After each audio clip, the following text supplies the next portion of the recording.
Hi, everyone. Brian Christopher here. Welcome back to another episode of Market Insights. This week, I'm talking with Mike Carr, editor of Precision Profits and Peak Velocity Trader. I know you're on the road today, Mike, so welcome and thanks for joining me. Thank you, Brian. I'm at a hotel in Baltimore, so the background looks like a hotel room because it is.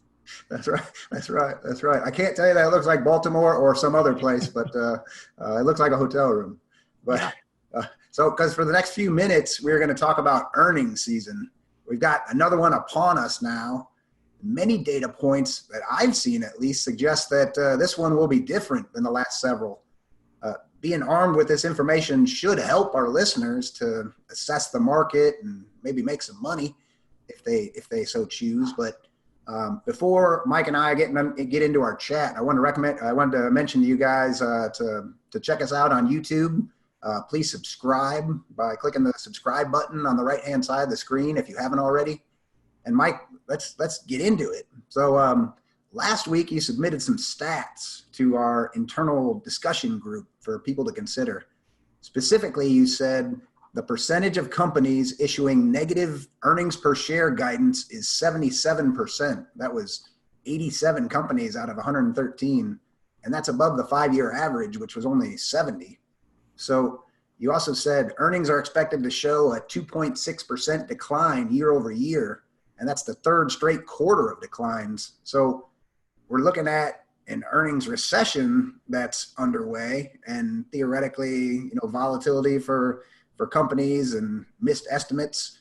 And then you concluded and you said maybe it's an Earnings-Geddon quarter. And so I thought first maybe you could just talk about what do you mean by Earnings-Geddon, and that just to start off, that'd be great. Sure. So a lot of companies, about 90 now, have already warned us that their earnings are going to be worse than analysts expected. Now, the nature of earnings is such that the number doesn't matter. Whether a company makes $1 in earnings per share or $1.25, what matters is whether the company beats expectations. So when companies are warning that they're going to miss, the share price can go up. If a company doesn't warn and they miss, we should expect a steep sell-off on the order of 5% or more the day the announcement is made. Mm-hmm. Yeah, that makes sense. And actually, to me, it's been an interesting day because I woke up with some, I thought, relatively morbid news. It was the earnings announcement from Fastenal, and they said that these tariffs are hitting them harder than expected. Specifically, the CNBC headline was, "A giant manufacturer just gave a glimpse into this earnings season as it tanks on tariff costs." Should we expect more of those? I think so. Jay Powell is warning us that there are crosscurrents, there's headwinds, and it's tariffs. Fastenal is a great example. They're a company that makes little pieces that fasten things together. Yeah. They don't have pricing power, so they have got to take the hit. And that's a lot of companies are going to find themselves in that position. And they don't have pricing power, but like the products that they make, or at least the products that they and companies like them make are critical to manufacturing. And so therefore, if they, and we'll presume others like them, are getting hit with these higher costs, then we're going to see higher costs across the board, right? I think everybody's getting hit with higher costs. Right now, it's a question of, is the company eating it like Fastenal, or are they going to try to pass it on? Mm-hmm. More and more, we're going to see companies pass it on because they have no choice. That's a great point. I was talking to one of my industry contacts, and I had read this previously, but I hadn't actually heard it straight from the source, from somebody in the field. And I guess to paraphrase, he said that they were initially eating the tariffs just to maintain share. He said it had cost them some revenue growth.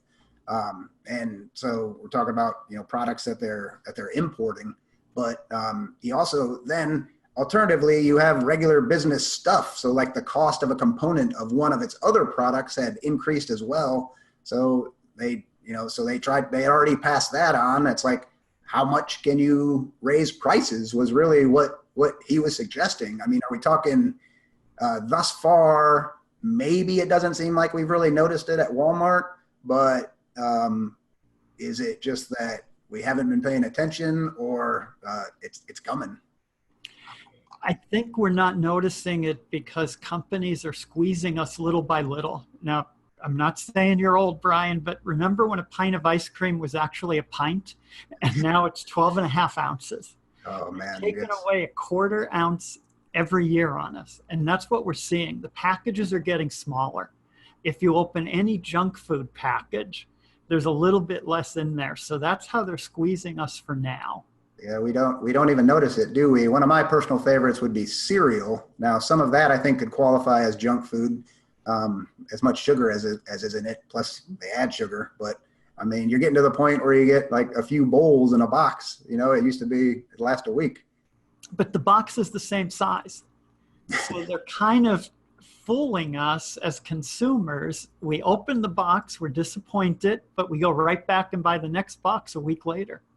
Okay, so we've got all this negativity, I guess, and there's something that I need you to help me understand. We've got that same Thursday when I woke up, Fastenal traded down about 4% the whole day. Maybe it closed a little bit less than 4% down, but it was 3.7 or so. And yet the Dow closed at its highest level ever that day, and the S&P 500, I believe, closed at 3,000. I mean, close to on the button.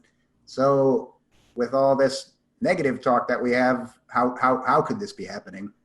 Well, I think Ian King mentioned it a few weeks ago in a video, and he called it the TINA market. TINA means there is no alternative. So if you're an investor looking for gains, if you're a big pension fund, you're going to hold the minimum amount of bonds required by law, basically, because you don't want negative 1% yield on European bonds or 1.5% on a high quality US bond. So you're going to go into stocks. There's going to be money coming in simply because there's no alternative. And that's exactly what's happening. And then we also had on Wednesday and Thursday, we had Fed Chairman Powell's testimony. And I guess recently that's been making the market happy because now we seem to have this 25-point rate cut baked in. And you hear talk about 50. Is 50 going to happen? And well, I guess that's a question for another podcast because I'm not sure that 50 would be good. Like, it seems like the market might take that. Like, we really do have troubles. But let's think about what Powell said. He said the economy is in danger. It is so bad, I'm going to cut interest rates. And stocks went up. Mm-hmm. Just he cut rates so low, you have no choice. Back to backwards world. And so, well. But this has been great, Mike. I think we'll end it here. I wanted to give you the last word. Do you have some overall thoughts on how people should prepare or maybe even trade this earnings season? I think we're going to see, just statistically, on an average week, big cap stocks make a move of about 0.3%. If they beat earnings, on average, they move up 1%. If they miss, they move down 2.5%. I would say don't be fooled. Don't jump in just because it's down. Give it time to form a base, give it time to prove itself, and don't try to buy the dip on individual companies. Mm-hmm. That's probably excellent advice at all times, but especially now. Yeah. So, I think we're going to see some big moves. Thanks for joining us, Mike, from your luxurious accommodations. It may be time to go to the spa now. Thank you, Brian. You bet. Hey, folks, that's it for today. Thanks for joining us for this Saturday Market Insight. Don't forget to subscribe to our YouTube channel for our latest analysis and stay tuned for more. We'll have a brand new edition next Saturday, so make sure to look for that in your email. On behalf of Mike Carr, Jeff Yasteen, Ian King, Ted Bauman, everybody else at Sovereign Investor Daily, thanks for watching.